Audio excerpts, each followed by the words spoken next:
parábola da vinha e a sua aplicação. Agora cantarei ao meu amado o cântico do meu querido, a respeito da sua vinha. O meu amado tem uma vinha num outeiro fértil, e a cercou e a limpou das pedras, e a plantou de excelentes vides, e edificou no meio dela uma torre, e também construiu nela um lagar, e esperava que desse uvas, mas deu uvas bravas.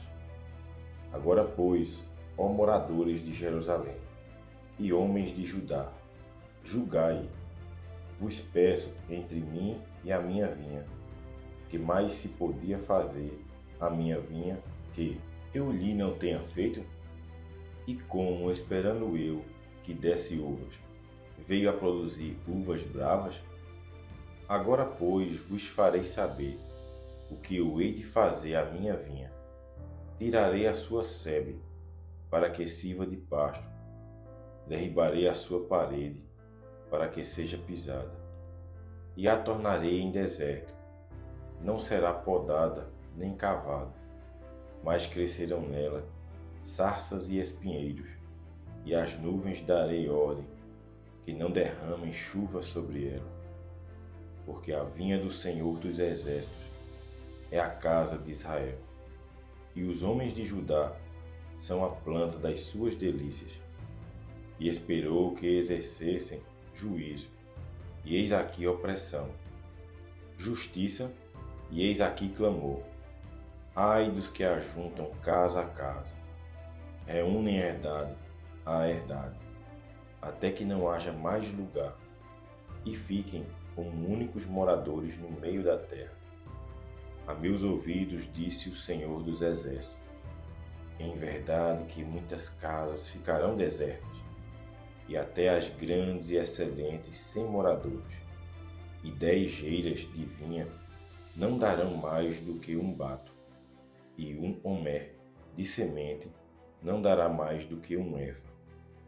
Ai dos que se levantam pela manhã e seguem a bebedice, e se demoram até a noite, até que o vinho os esquenta, e harpas e alaúdes, tamboris e pífanos, e vinho há nos seus banquetes, e não olham para a obra do Senhor, nem consideram as obras das suas mãos. Portanto, meu povo será levado cativo, por falta de entendimento, e os seus nobres terão fome, e a sua multidão se secará de sede.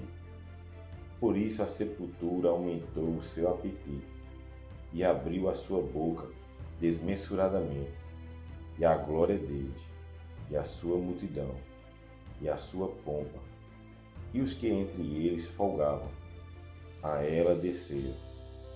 Então o plebeu se abaterá, e o nobre se humilhará, e os olhos dos altivos se humilharão, mas o Senhor dos Exércitos será exaltado em juízo, e Deus, o Santo, será santificado em justiça. Então os cordeiros se passearão como em pastos seus, e os lugares pisados pelos gordos servirão de alimento a forasteiros.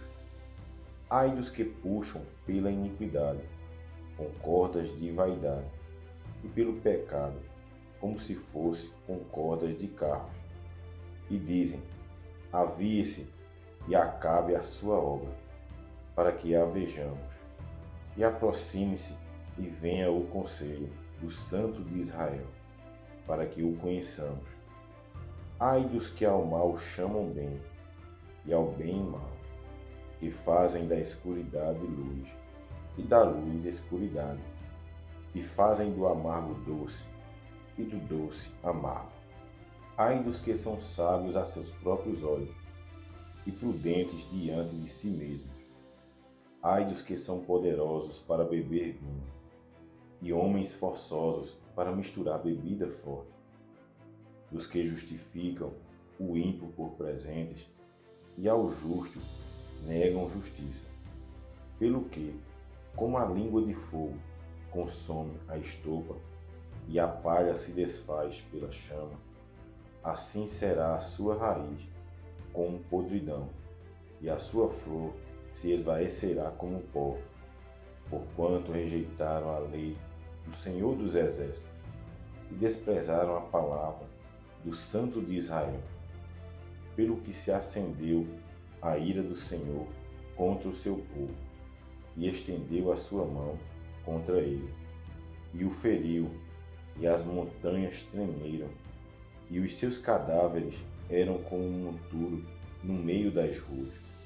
Com tudo isto, não tornou atrás a sua ira, mas ainda está alçada a sua mão. E ele arvorará o estandarte ante as nações de longe, e lhes assobiará desde a extremidade da terra. E eis que virão apressadamente. Não haverá entre eles cansado, nem claudicante. Ninguém tosquenejará nem dormirá. Não se lhe desatará o cinto dos seus lombos, nem se lhe quebrará a correia dos seus sapatos. As suas flechas serão agudas, e todos os seus arcos retessados. As unhas dos seus cavalos dir-se-iam de pederneia, e as rodas dos seus carros um redemoinho. O seu rugido será como o do leão. Rugirão como filhos de leão. Sim, rugirão e arrebatarão a presa. E a levarão e não haverá quem a livre.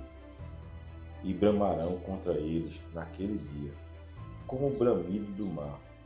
E se alguém olhar para a terra, eis que só verá trevas e ânsia, e a luz se escurecerá em suas assolações.